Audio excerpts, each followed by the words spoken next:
नमस्कार दोस्तों, स्वागत है आप सभी का हमारे YouTube channel UPSC PCS with Sonam में। आज की वीडियो में हम घटना घटना चक्र पूर्वावलोकन, भारतीय राज्य व्यवस्था एवं शासन से संबंधित विगत 25 वर्षों के एमसीक्यू का अध्ययन करेंगे, जो आगामी चाहे वो स्टेट पीसीएस हो या यूपीएससी हो, उन सभी के लिए इम्पोर्टेंट है। साथ ही पीवाईक्यू स्टेट पीसीएस में रिपीट भी होते रहते हैं। इसके साथ ही हम पीवाईक्यू को एनालिसिस करके हम ये भी समझने की कोशिश करते हैं कि हम क्वेश्चन आस्किंग का पैटर्न क्या होता है, या फिर इसमें थीम किस किस थीम पे कौन कौन से प्रश्न आते हैं। तो चलिए हम शुरू करते हैं आज का हमारा यह सेशन। इससे पहले हमने चैप्टर 1 भारत का संवैधानिक विकास, चैप्टर 2 संविधान सभा और संविधान निर्माण की प्रक्रिया, 2 चैप्टर का एमसीक्यू कंप्लीट कर लिया था, और साथ ही संविधान की प्रमुख समितियों का भी हमने कुछ एमसीक्यू कंप्लीट कर लिया था। तो आज इससे आगे की हम एमसीक्यू करने जा रहे हैं। तो आज का हमारा पहला प्रश्न है, भारत का संविधान पूर्ण रूप से तैयार हुआ। 26 जनवरी 1950 को, 26 नवंबर 1949 को, 11 फरवरी 1948 को, या इनमें से कोई नहीं। तो इसका सही जवाब है ऑप्शन बी, 26 नवंबर 1949 को हमारा संविधान संपूर्ण रूप से तैयार हुआ और भारत के लोगों ने संविधान को अंगीकृत, अधिनियमित और आत्मार्पित किया। संविधान को अपनाने, उसके पूर्ण होने और पारित होने तथा अंतिम रूप देने की तारीख भी यही मानी जाती है। इसी दिन नागरिकता, अंतःकालीन संसदीय,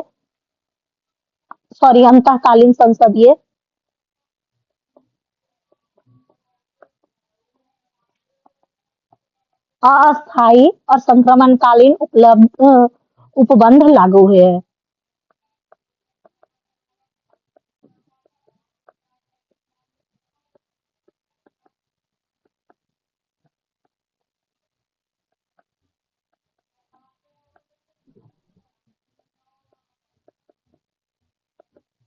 तथापि शेष संविधान 26 जनवरी 1950 से प्रभावी हुआ, यानी कि इस दिन संविधान लागू हुआ था। नेक्स्ट क्वेश्चन है, संविधान को 26 जनवरी के दिन लागू करने का निर्णय इसलिए लिया गया क्योंकि कांग्रेस ने इस तिथि को 1930 में स्वतंत्रता दिवस के रूप में मनाया। इस तिथि को 1942 में भारत छोड़ो आंदोलन प्रारंभ किया गया।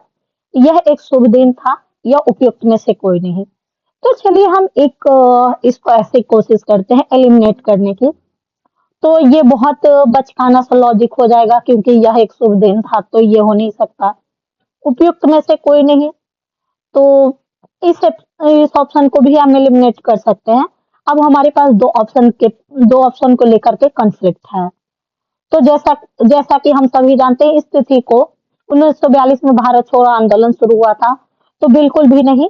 भारत छोड़ो आंदोलन 8 अगस्त को शुरू हुआ था, तो इसलिए हमारा ऑप्शन बी भी इनकरेक्ट हो जाता है। तो इसका सही जवाब है ऑप्शन ए, कांग्रेस ने इस तिथि को 1930 में स्वतंत्रता दिवस के रूप में मनाया था, और आजादी के पूर्व तक 26 जनवरी को ही स्वतंत्रता दिवस मनाया जाता था। परंतु भारत 15 अगस्त 1947 को स्वतंत्र हो गया, इसलिए 15 अगस्त को स्वाधीनता दिवस के रूप में मनाने का निर्णय लिया गया। साथ ही इस अविस्मरणीय तिथि को भारतीयों को पूर्णतः संविधान लागू किया, और तब से 26 जनवरी को गणतंत्र दिवस के रूप में मनाया जाने लगा। नेक्स्ट क्वेश्चन है, भारतीय संविधान दिवस कब मनाया जाता है? 26 अक्टूबर, 26 नवंबर, 26 जनवरी, 15 अगस्त। तो इसका सही जवाब है ऑप्शन बी, 26 नवंबर को भारतीय संविधान दिवस मनाया जाता है, क्योंकि इसी दिन संविधान बनकर तैयार हुआ था और संविधान सभा द्वारा इसे अंगीकृत हुआ, और इसके कुछ प्रावधान इसी दिन लागू हुए थे। भारतीय संविधान को 26 नवंबर 1949 को किसके द्वारा अधिनियमित किया गया? भारतीय संविधान सभा द्वारा, भारत के गवर्नर जनरल द्वारा, भारतीय संसद द्वारा या ब्रिटिश संसद द्वारा। तो इसका सही जवाब है ऑप्शन ए, संविधान सभा द्वारा भारतीय संविधान को 26 नवंबर 1949 को अधिनियमित किया गया। नेक्स्ट क्वेश्चन है, डॉक्टर भीमराव अंबेडकर का जन्म और मृत्यु कब हुआ? 1886 से 1951 में, 1891, 1956, 1877, 1961, 1889, 1961। तो इसका सही जवाब है option A B, 1891, 1956। Doctor Bhimrao Ambedkar का जन्म 14 अप्रैल को 1891 में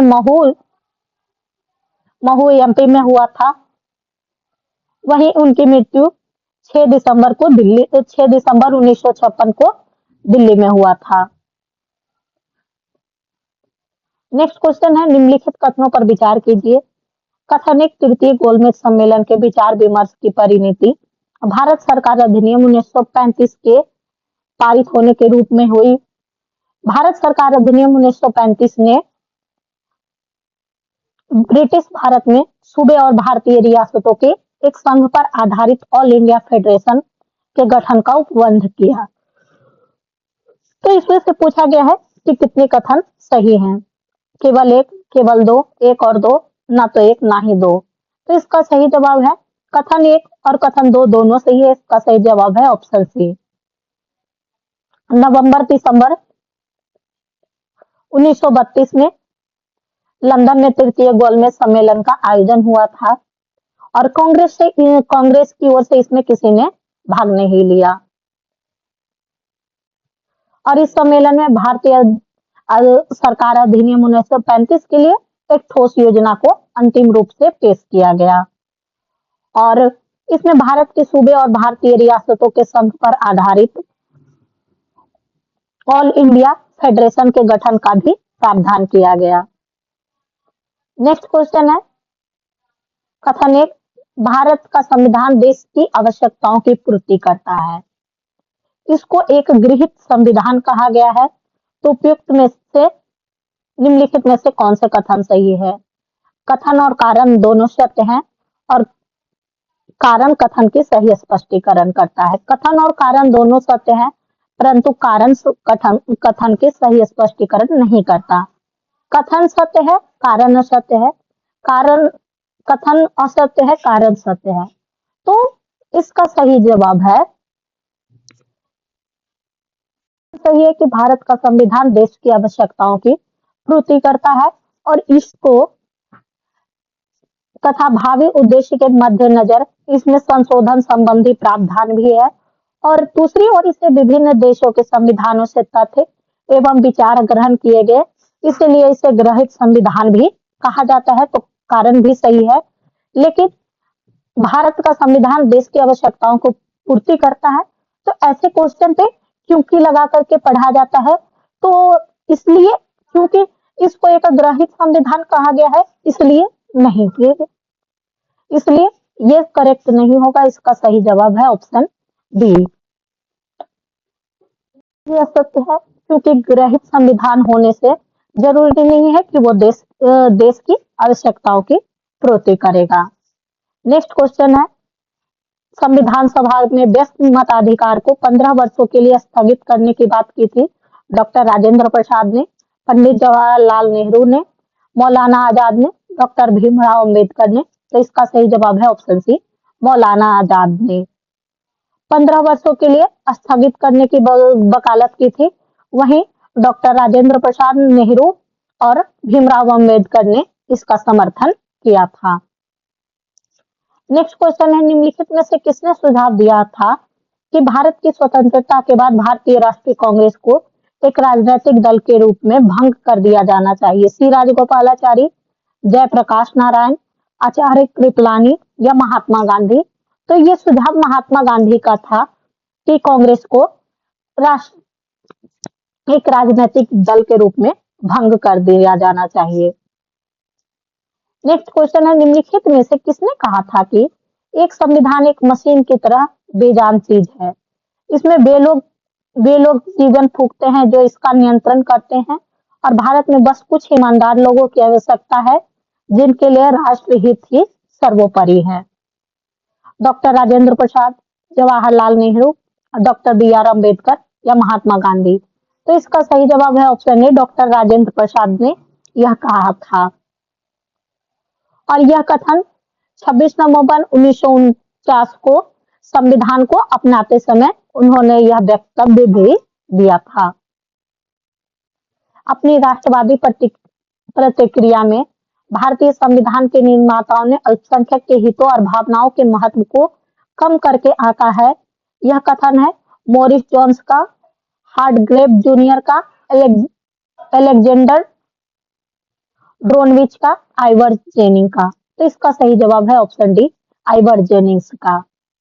आइवर जेनिंग्स का मानना है कि भारतीय संविधान निर्माताओं ने भारतीय संघ में अल्पसंख्यक हितों और भावनाओं के महत्व को न्यूनतम रखने का प्रयास किया है।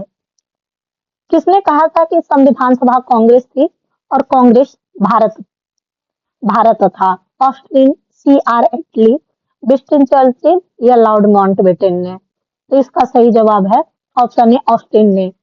संविधान सभा कांग्रेस थी और कांग्रेस भारत था, यह वक्तव्य पद्मश्री पुरस्कार प्राप्त इतिहासकार ग्रेनविल ऑस्टिन का था। यह वक्तव्य उन्होंने अपनी पुस्तक द इंडियन कॉन्स्टिट्यूशन में दिया था।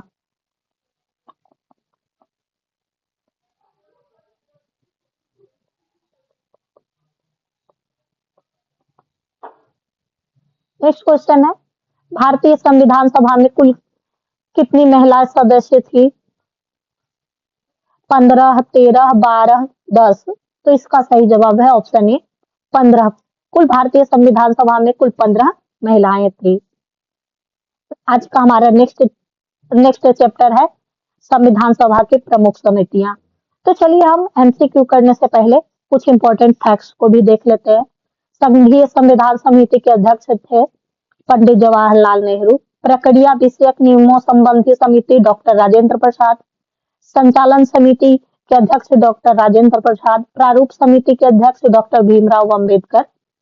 मौलिक अधिकार, अल्पसंख्यक और जनजातीय और अपवर्जित क्षेत्र संबंधी सलाहकार समिति। मूलाधिकार उप समिति, अल्पसंख्यक उप समिति, पूर्वोत्तर सीमांत जनजातीय क्षेत्र, मौलिक अधिकार, अल्पसंख्यक और जनजातीय और उपवर्जित क्षेत्र संबंधी सलाहकार समिति के अध्यक्ष थे सरदार पटेल। मूल अधिकार उप समिति के अध्यक्ष थे जेबी कृपलानी। अल्पसंख्यक उप समिति के अध्यक्ष एच सी मुखर्जी।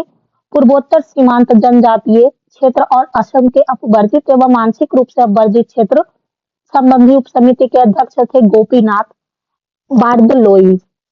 अपवर्जित और आंशिक रूप से अपवर्जित क्षेत्र संबंधी उप समिति के अध्यक्ष थे ए.बी. ठक्कर। संघीय शक्तियों संबंधी समिति के अध्यक्ष थे डॉक्टर जवाहरलाल नेहरू। प्रांतीय संविधान समिति कार्य संचालन प्रांतीय संविधान समिति के अध्यक्ष थे सरदार पटेल। कार्य संचालन संबंधी समिति के अध्यक्ष थे के.एम. मुंशी। सदन समिति के अध्यक्ष थे बी. पट्टाभी सीतारामैया। राष्ट्रीय ध्वज संबंधी तदाश समिति के अध्यक्ष डॉक्टर राजेंद्र प्रसाद। संविधान सभा के कार्यक्रम संबंधी समिति जी.वी. मावलंकर। राज्य संबंधी समिति एवं वित्त स्टाफ राज्य संबंधी समिति के अध्यक्ष थे पंडित जवाहरलाल नेहरू।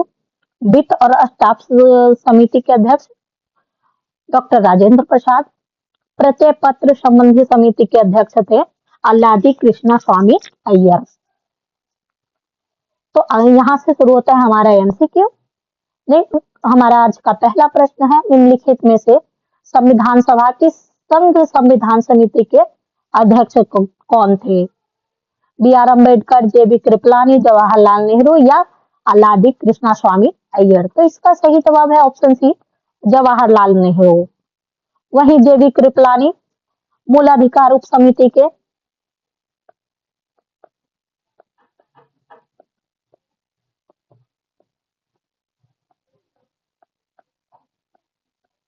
मूलाधिकार उप समिति के थे।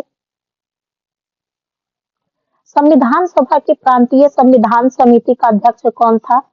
Doctor B R Ambedkar, Pandit Jawaharlal Nehru, doctor Rajendra Prasad या सरदार पटेल? तो इसका सही जवाब है ऑप्शन डी, सरदार पटेल। संविधान सभा के प्रांतीय संविधान समिति के अध्यक्ष सरदार पटेल थे। नेक्स्ट है सूची 1 का सूची 2 के साथ मिलान करना है। मूल अधिकार समिति के अध्यक्ष थे सरदार पटेल। 1 का 4 तो हमारे से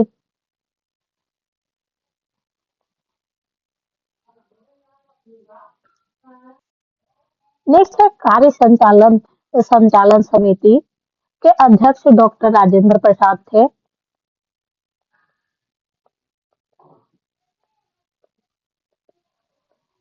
एक्चुअली में इस क्वेश्चन में एक मुंशी का गलत से दे दिया गया है, तो इसको ये आरएएस 2021 का 2021 का प्रश्न है, इसे आयोग ने डिलीट कर दिया था। संघ शक्ति के अध्यक्ष थे डॉक्टर जवाहरलाल नेहरू। वहीं प्रारूप समिति के अध्यक्ष थे doctor B R Ambedkar.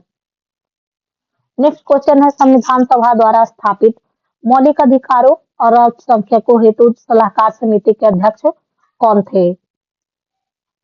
Pandit Nehru, Sardar Patel, B N Rao, Ambedkar. तो इसका सही जवाब है ऑप्शन बी, सरदार पटेल। सरदार पटेल संविधान सभा द्वारा स्थापित मौलिक अधिकार और अल्पसंख्यकों हेतु सलाहकार समिति के अध्यक्ष थे। बी आर अम्बेडकर की अध्यक्षता में संविधान सभा के प्रारूप समिति में कितने अन्य सदस्य थे? 7, 6, 5, 4। तो इसका सही जवाब है ऑप्शन सी, 6।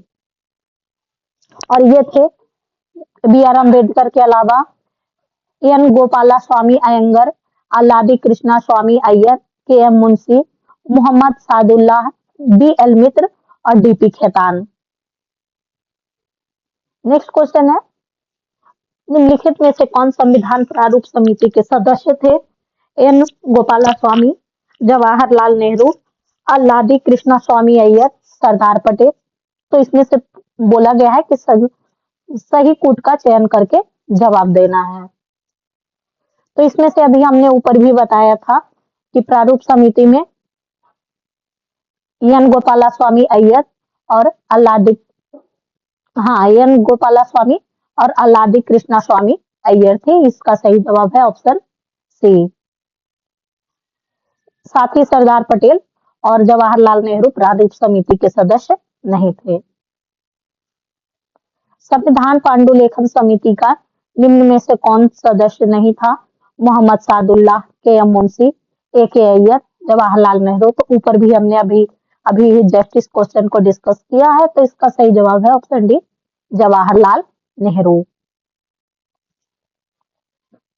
संविधान सभा ने डॉक्टर बी आर अम्बेडकर की अध्यक्षता में प्रारूप समिति का गठन कब किया? 13 दिसंबर 1946 को, 22 जनवरी 1947 को, 3 जून 1947 या 29 अगस्त 1947 को। तो इसका सही जवाब है ऑप्शन डी, 29 अगस्त 1947 को। संविधान निर्मात्री परिषद की झंडा समिति के अध्यक्ष कौन थे? C Rajagopalachari, doctor Rajendra Prasad, J B Kripalani, doctor B R Ambedkar. तो इसका सही जवाब है option B, doctor Rajendra Prasad. आज का हमारा सेकंड चैप्टर है संविधान के स्रोत।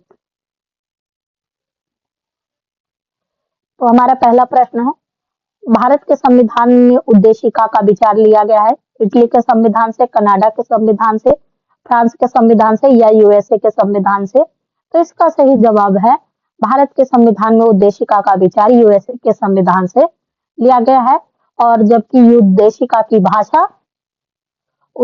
की भाषा को ऑस्ट्रेलिया से लिया गया है। नेक्स्ट क्वेश्चन है, भारतीय राजनीतिक व्यवस्था में इनमें से कौन सर्वोच्च है? सर्वोच्च न्यायालय, संविधान, संसद या धर्म? तो इसका सही जवाब है ऑप्शन बी, संविधान। भारतीय राजनीतिक व्यवस्था में संविधान सर्वोच्च है और यही राज्य व्यवस्था का स्वरूप और उद्देश्य को निर्धारित करती है एवं विभिन्न निकायों के सृजन का प्रावधान करती है और संविधान में ही शासन के सभी अंगों के अधिकार और शक्तियां भी प्राप्त हैं। भारत में न्यायिक पुनरीक्षण की संकल्पना निम्नलिखित में से किस देश के संविधान से लिया गया है? यूनाइटेड किंगडम, संयुक्त राज्य अमेरिका, यूएसएसआर या ऑस्ट्रेलिया। तो इसका सही जवाब है option B, judicial review USA से लिया गया है। और इसका आशय होता है कि सर्वोच्च न्यायालय विधान एवं आदेश को न्यायिक पुनरावलोकन कर सकता है तथा उन विधानों एवं आदेशों को शून्य घोषित कर सकता है जो संविधान के प्रावधान का उल्लंघन करते हैं।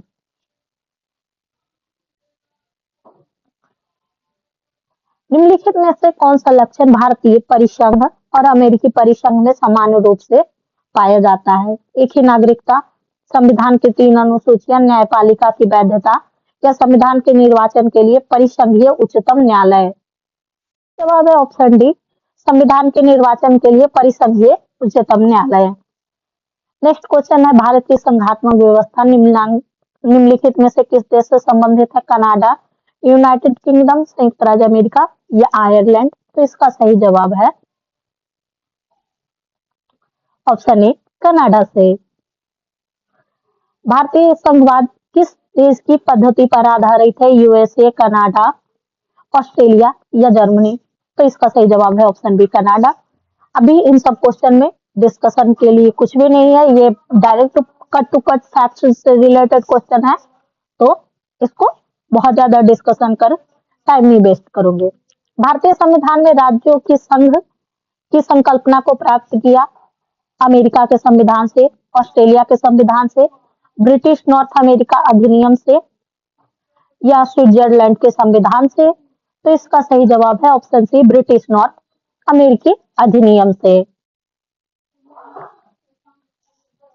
और भारत के संविधान के आर्टिकल 1 में राज्यों के संघ की बात कही गई है। संविधान में सम्मिलित समवर्ती सूची किस देश की देन है? सोवियत संघ, ऑस्ट्रेलिया, इटली, कनाडा। तो इसका सही जवाब है ऑप्शन बी, ऑस्ट्रेलिया। इस सूची में ऐसे विषय शामिल हैं जिन पर केंद्र और राज्य दोनों कानून बना सकते हैं। समवर्ती सूची में केंद्र और राज्य दोनों कानून बनाएगा, लेकिन अगर टकराव की स्थिति होगा तो केंद्र का कानून ही मान्य होगा। और इसका वर्णन 7वीं अनुसूची में है। नेक्स्ट है, भारत में समवर्ती सूची की संकल्पना उद्धत है यूएसए के संविधान से, स्विट्जरलैंड के संविधान से, ऑस्ट्रेलिया के संविधान से या यूएसएसआर के संविधान से। तो इसका सही जवाब है ऑप्शन सी, ऑस्ट्रेलिया के संविधान से। भारत के संविधान में निर्मित 7वीं अनुसूची में वर्णित समवर्ती सूची की अवधारणा को ग्रहण किया गया है। तो ये तीनों क्वेश्चन सेम टू सेम है, बट आप देख सकते हैं कि क्वेश्चन आस्किंग का लैंग्वेज, इन तीनों क्वेश्चन में मोस्ट इंपोर्टेंट चीज देखने का है तो बस आस्किंग का लैंग्वेज।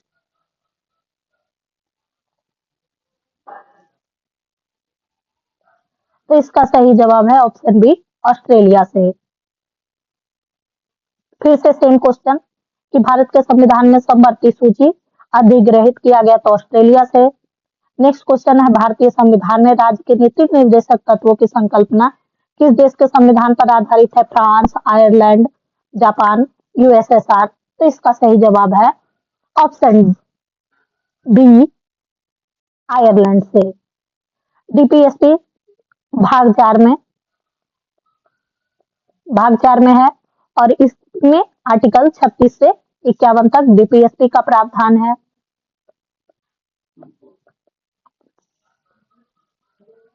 इसके बारे में हम डिटेल में जब हमारा डीपीएसपी का चैप्टर शुरू होगा तो हम पढ़ेंगे। नेक्स्ट है, सूची 1 का सूची 2 के साथ मिलान करना है। तो इसमें से कहा गया है मूल अधिकार। तो जैसा कि हम सभी जानते हैं कि मूल अधिकार का संबंध संयुक्त राज्य अमेरिका से है, तो 1 का 2 संसद की शासन की संसदीय प्रणाली, इसका संबंध ग्रेट ब्रिटेन यानी यूके से है।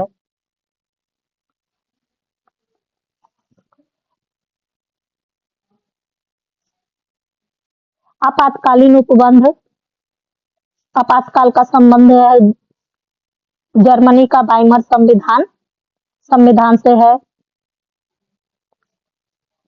सीका 4 राज्य के नीति निर्देशक तत्व यानी आयरलैंड से, तो इसका सही जवाब है ऑप्शन सी। नेक्स्ट है निम्नलिखित में से कौन सा ये एक युग्म सही सुमेलित नहीं है। मौलिक अधिकार संयुक्त राज्य अमेरिका से, तो हाँ ये सही है। राज्य के नीति निर्देशक तत्व, तो ये भी सही है कि आयरलैंड से लिया गया है।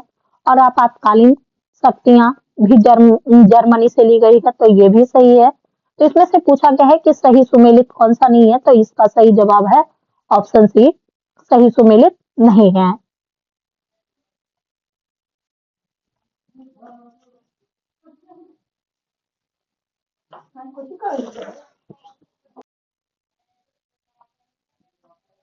वहीं केंद्र में अपशिष्ट शक्तियों का प्रावधान ऑस्ट्रेलिया से नहीं बल्कि कनाडा से लिया गया है।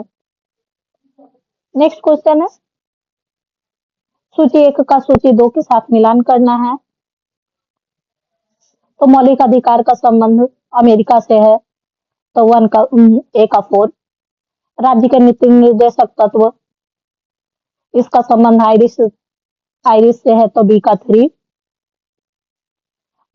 मंत्रिमंडलीय सरकार का संबंध ब्रिटिश संविधान से है, सी का 1। तो हमारे एक ही ऑप्शन में है, तो ऐसे भी हम एलिमिनेट करके ये देख सकते हैं कि हमारे एक ही ऑप्शन में सी का 1 है। इसका सही जवाब है ऑप्शन डी। इस टाइप का क्वेश्चन एक टाइम सेविंग का भी होता है, और ऐसे में अगर मोस्टली जो ये होता है कि अगर हमें एक भी ऑप्शन पता है तो हम इजीली आंसर तक पहुंच सकते हैं। तो ये सारे क्वेश्चन डुएबल होते हैं, और अगर शांति ढंग से किया जाए तो हो भी जाते हैं। नेक्स्ट है सूची 1 का सूची 2 के साथ मिलान करना है। तो विधि का शासन इंग्लैंड से लिया गया है, तो 1 का 2। विधि द्वारा स्थापित प्रक्रिया को जापान से लिया गया है, बी का 3। तो चलिए हम ढूंढते हैं अपने ऑप्शन में। तो जैसा कि अगर हमें 1 में भी पता है तो हमारा 2 ऑप्शन तो ऐसे ही एलिमिनेट हो गया। अब हमारे पास ए का 2 है। नेक्स्ट है बी का 3। तो इसका सही जवाब ऑप्शन डी। अगर हमें 2 भी पता है तो हम पहुंच जाएंगे। राष्ट्रपति के विचारार्थ राज्यपाल द्वारा विधेयक सुरक्षित रखना कनाडा से लिया गया है। वहीं उभयनिष्ठ सूची ऑस्ट्रेलिया से लिया गया है। नेक्स्ट क्वेश्चन है सूची 1 का सूची 2 के साथ मिलान करना है। तो राज्य के नीति निर्देशक सिद्धांत को आयरलैंड से लिया गया है, तो 1 का 3। तो फिर सेम टू सेम यहाँ पे भी हमारे 2 ऑप्शन एलिमिनेट हो जाएंगे। सेकंड है हमारा मूल अधिकार, तो वो बी का 5। तो फिर से हम यहाँ पे हमारे 2 ऑप्शन बिल्कुल सेम टू सेम जा रहे हैं।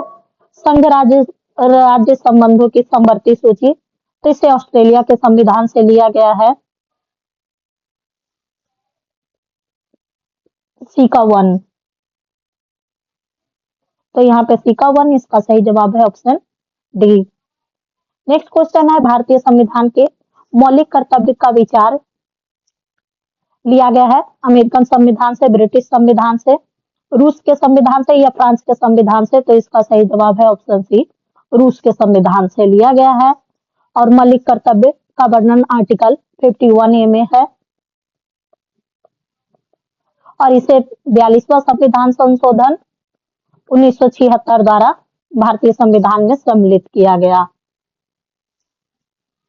नेक्स्ट है भारतीय संविधान में सन्निहित मूल अधिकार की अवधारणा किस देश के संविधान से ग्रहण किया गया, फ्रांस, ब्रिटेन, संयुक्त राज्य अमेरिका या रूस। तो इसका सही जवाब है ऑप्शन सी, संयुक्त राज्य अमेरिका से। नेक्स्ट है कथन और कारण, भारत का संविधान सबसे अधिक लंबा हो गया। ये कथन है। कारण मौलिक अधिकार का अध्याय अमेरिका के संविधान मॉडल से लिया गया है। तो जैसा कि हम जानते हैं कि इन ऐसे क्वेश्चन में क्योंकि लगा के पढ़ना होता है, तो भारत का संविधान सबसे अधिक लंबा हो गया क्योंकि मौलिक अधिकार को अमेरिका के संविधान से लिया गया, तो नहीं, ये बिल्कुल भी असत्य है। तो यहाँ पे हमारे पास ये है कि हाँ, कथन और कारण दोनों सही है, तो हमारे पास ये दोनों ऑप्शन एलिमिनेट हो गए। अब हमारे पास बी, ए और बी में है। तो यहाँ पे मैं पहले ही क्लियरिफाई कर चुकी हूँ कि भारत का संविधान सबसे अधिक लंबा है, क्योंकि विभिन्न देशों के संविधान से विभिन्न तथ्यों को पढ़ा गया और उससे उनके आधार पर उनको सम्मिलित भी किया गया, इसलिए संविधान लंबा हुआ, ना कि सिर्फ मौलिक अधिकार के सम्मिलन से। इसलिए इसका सही जवाब है ऑप्शन बी। ए और आर दोनों सही है, परंतु आर ए की सही व्याख्या नहीं करता है। नेक्स्ट है, भारतीय संविधान में मूल अधिकार का विचार ब्रिटेन के संविधान से, आयरलैंड के संविधान से, कनाडा के संविधान से या अमेरिका के संविधान से लिया गया है? तो इसका सही जवाब है ऑप्शन डी, अमेरिका के संविधान से। भारत का संविधान सबसे अधिक लंबा इसलिए भी है क्योंकि इसमें 22 भाग, 395 आर्टिकल्स और 12 अनुसूचियों को शामिल किया गया है, इसलिए यह लंबा है, ना कि अमेरिका से इसे लिया गया है इसलिए। तो आप इस प्रकार से देख सकते हैं कि अगर हम अपने प्रश्नों को विभिन्न डायमेंशन में कवर करते हैं तो एक साथ कई प्रश्न तैयार होते हैं और हमें एक ही सवाल में बहुत सारे प्रश्नों के जवाब भी मिल जाते हैं। तो ये भी पीवाईक्यू के एनालिसिस का एक बेस्ट तरीका होता है। और अगर आप पीवाईक्यू सोल्व करते हैं, जब भी कभी आप पीवाईक्यू सोल्व करते हैं तो आप सोल्व करते टाइम इन सभी डायमेंशंस को भी करने की कोशिश करें और साथ ही में आप छोटे-छोटे उनसे रिलेटेड इस तरह के फैक्ट्स को उसमें डाल भी सकते हैं। तो आज का हमारा ये सेशन यहीं पे समाप्त होता है। मुझे उम्मीद है आपको हमारा ये प्रयास पसंद आया होगा और यदि हाँ तो कृपया कर कमेंट करना ना भूले और हमारे वीडियो को लाइक करना ना भूले। अगर आप हमारे चैनल पर नए हैं तो कृपया कर बेल आइकन दबाना भी ना भूले। Thank you for watching, keep connected. मिलते हैं कल के पॉलिटी के सेशन में, तब तक के लिए